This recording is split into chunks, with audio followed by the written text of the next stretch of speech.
Assalamualaikum warahmatullahi wabarakatuh. Selamat berjumpa kembali di channel Diari Guru. Pada kesempatan kali ini kita akan membahas mengenai klasifikasi makhluk hidup. Apa itu klasifikasi makhluk hidup?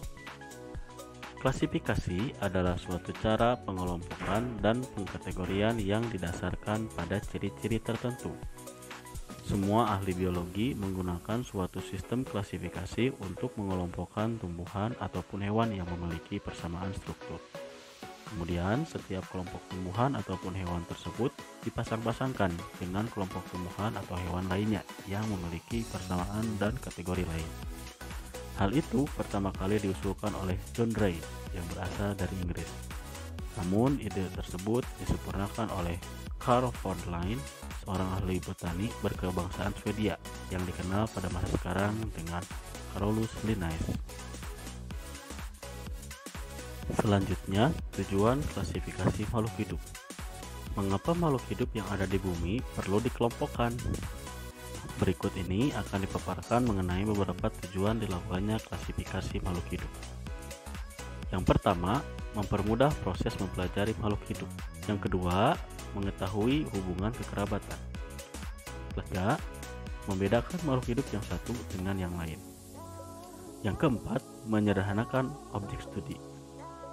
Klasifikasi makhluk hidup 5 kingdom yang sering digunakan merupakan cara pengelompokan yang dikemukakan oleh Robert Whittaker pada tahun 1969.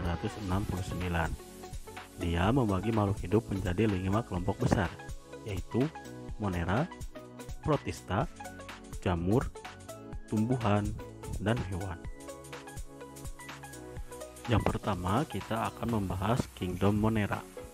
Organisme yang termasuk ke dalam Kingdom Monera adalah organisme dengan ciri-ciri sebagai berikut. Bersel satu, tidak memiliki selaput inti atau prokariotik, dapat membuat makanan sendiri atau autotrof, juga bergerak atau berpindah tempat. Monera dapat dibagi lagi menjadi 2, yaitu bakteri dan alga biru. Yang pertama, bakteri. Beberapa jenis bakteri menguntungkan, namun ada pula yang merugikan bagi kehidupan manusia. Berikut beberapa contohnya. Salmonella typhi, penyebab penyakit tifus. Mycobacterium tuberculosis, penyebab penyakit TBC. Escherichia coli, hidup di usus besar manusia dan membantu pembusukan sisa makanan. Rhizobium radicicola, hidup bersimbiosis dengan tanaman kacang-kacangan yang membantu menambat nitrogen dari udara dengan membentuk bintil-bintil akar. Bacillus anthracis, penyebab penyakit antraks pada ternak. Yang kedua, alga biru. Alga biru adalah ganggang yang tergolong dalam Kingdom Monera, divisio Cyanophyta. Ganggang bersel satu atau berbentuk benang dengan struktur tubuh yang masih sederhana, di mana intinya masih prokariotik. Alga biru berkembang biak dengan membelah diri dan bersifat autotrof. Manfaat ganggang biru antara lain Anabaena azulae yang digunakan sebagai pupuk, dan spirulina sebagai bahan makanan yang mengandung protein. Pula hidup di dalam tanah dan tempat-tempat yang lembab, baik sebagai parasit. Selanjutnya, protista sebagai saprofit. Protista adalah makhluk hidup bersimbiosis dengan sel banyak dan memiliki membran. Umumnya, protista bersifat aerobik dan menggunakan mitokondria untuk respirasi. Protista memiliki flagela atau sedia, sehingga mampu berkembang secara aseksual atau seksual. Secara taksonomis, protista dapat diklasifikasi menjadi 3 kelompok, yaitu yang pertama, protista mirip tumbuhan. Protista dikatakan mirip tumbuhan karena ia bersifat autotrof, memiliki klorofil, dan dengan bantuan cahaya matahari mampu melakukan fotosintesis. Contoh protista yang mirip tumbuhan adalah ganggang yang terdiri atas filum Ogilophyta, ganggang hijau, ganggang coklat, ganggang pirang, ganggang merah, dan ganggang api. Yang kedua, protista mirip hewan. Dikatakan mirip hewan karena protista ini bersifat heterotrof. Contoh protista yang mirip hewan adalah protozoa, Rhizopoda, Flagellata, Ciliata, dan Sporozoa. Yang ketiga, protista mirip jamur. Protista ini melakukan pencernaan makanan di luar sel. Kemudian terjadi penyerapan sari-sari makanan hasil pencernaan makanan oleh tubuh. Contoh protista yang mirip jamur adalah jamur air dan jamur lendir. Kelompok jamur merupakan kelompok makhluk hidup yang memperoleh makanan dengan cara menguraikan bahan organik makhluk hidup yang sudah mati. Jamur tidak berklorofil, berspora, tidak mempunyai akar, batang, dan daun. Jamur hidup di tempat yang lembab, bersifat saprofit dan parasit. Tubuh jamur terdiri atas benang-benang halus yang disebut hifa. Hifa saling bersambungan membentuk miselium. Berdasarkan bentuk hifa, jamur dibedakan menjadi dua, yaitu yang pertama, jamur ganggang. Yang kedua, jamur benar. Jamur ini memiliki hifa yang bersekat-sekat. Selanjutnya, kingdom Plantae.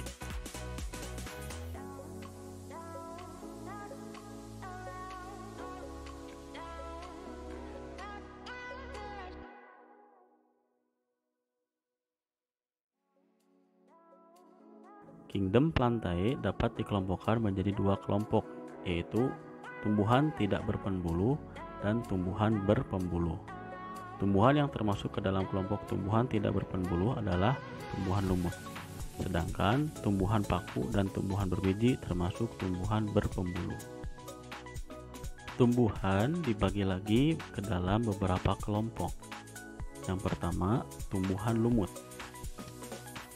Kelompok tumbuhan lumut ciri-cirinya adalah tidak mempunyai akar, batang, dan daun sejati. Selanjutnya, tumbuhan paku. Tumbuhan paku merupakan tumbuhan yang mempunyai daun, batang, dan akar sejati. Akan tetapi tidak memiliki bunga. Ciri khasnya adalah daun mudanya menggulung. Tumbuhan paku dapat dikelompokkan menjadi 4 golongan, yaitu paku purba, paku kawat, paku ekor kuda, dan paku sejati. Selanjutnya, tumbuhan berbiji. Tumbuhan berbiji atau spermatopita disebut juga tumbuhan bunga. Spermatopita berasal dari bahasa Yunani yang artinya sperma, biji, dan piton, tumbuhan. Jika digabungkan menjadi tumbuhan berbiji. Biji merupakan salah satu alat berkembang biak yang dimiliki oleh tumbuhan. Di dalamnya terdapat calon individu baru yang biasa disebut lembaga. Pada umumnya, tumbuhan berbiji hidup di daratan, tapi ada juga yang hidup mengapung di atas permukaan air seperti teratai. Tumbuhan berbiji juga termasuk tumbuhan yang bersifat fotoautotrof, yang memiliki kemampuan menghasilkan makanan sendiri melalui proses fotosintesis. Spermatopita dibagi menjadi tumbuhan berbiji terbuka atau gymnospermae dan tumbuhan berbiji tertutup, angiospermae. Selanjutnya, tumbuhan berbiji tertutup dibagi menjadi tumbuhan biji berkeping satu atau monokotil dan berkeping dua atau dikotil. Yang terakhir, kingdom Animalia atau hewan. Kingdom Animalia dapat dikelompokkan menjadi dua bagian berdasarkan ada tidaknya tulang belakang. Yang pertama, hewan tidak bertulang belakang atau avertebrata. Terdapat 5 kelompok makhluk hidup yang termasuk ke dalam hewan avertebrata, yaitu yang pertama, porifera, hewan berpori. Merupakan hewan yang memiliki pori-pori dengan bentuk tubuh seperti spons. Hewan jenis ini biasanya hidup di perairan. Warna tubuhnya juga bermacam-macam, seperti merah, kuning, dan hijau. Contohnya adalah Spongylia, Euspongylia, Poerion, dan Scipa. Yang kedua, Coelenterata atau hewan berongga. Coelenterata merupakan hewan berongga memiliki tentakel untuk menangkap mangsa. Pada permukaan tentakel terdapat sel beracun dan dapat menyengat. Bentuk tubuh Coelenterata ada yang berbentuk polip yang melekat di tempat hidupnya dan ada yang berbentuk medusa yang dapat bergerak aktif di dalam air. Contohnya adalah ubur-ubur, bunga karang, obelia, hidra, dan anemon. Yang ketiga, vermes atau cacing. Merupakan hewan yang bertubuh lunak, tak bercabang, dan simetris bilateral. Vermes dapat dibagi menjadi 3 kelompok berdasarkan bentuk tubuhnya, yaitu cacing pipih, Platyhelminthes, cacing gilig, Nemathelminthes, tubuhnya bulat, panjang, dan tidak bersegmen. Annelida, tubuhnya beruas-ruas seperti cincin. Contohnya adalah cacing hati, cacing perut, dan lintah. Yang keempat, moluska, hewan bertubuh lunak. Moluska memiliki tubuh yang lunak, banyak lendir dan terbungkus oleh mantel. Ada juga yang memiliki cangkang untuk menutup dan melindungi tubuh. Contohnya adalah cumi-cumi, gurita, siput, kerang, tiram, dan remis. Yang kelima, antropoda, hewan berbuku-buku. Hewan jenis ini pada bagian tubuhnya bisa dibagi menjadi 3, yaitu kepala, dada, dan perut. Tubuh arthropoda diselubungi oleh zat kitin yang keras, mempunyai indera yang peka terhadap bau, sentuhan, dan memiliki mata faset. Contohnya serangga seperti belalang, udang-udangan, contohnya kepiting, laba-laba seperti kalajengking, dan lipan seperti kelabang. Selanjutnya, hewan bertulang belakang atau vertebrata.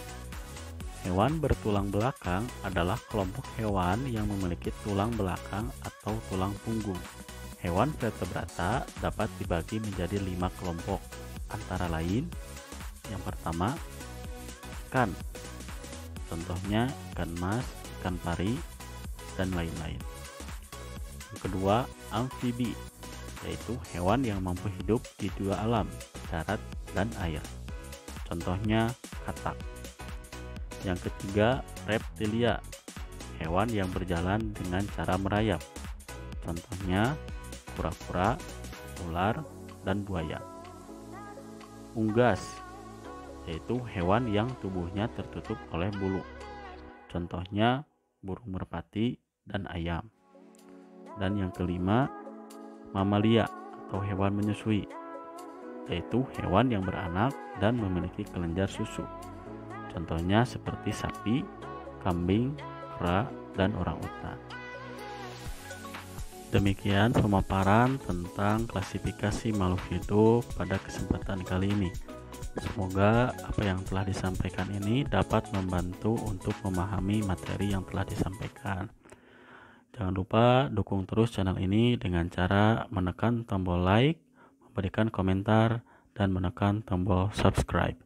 Terima kasih atas perhatiannya, semoga bermanfaat. Wassalamualaikum warahmatullahi wabarakatuh.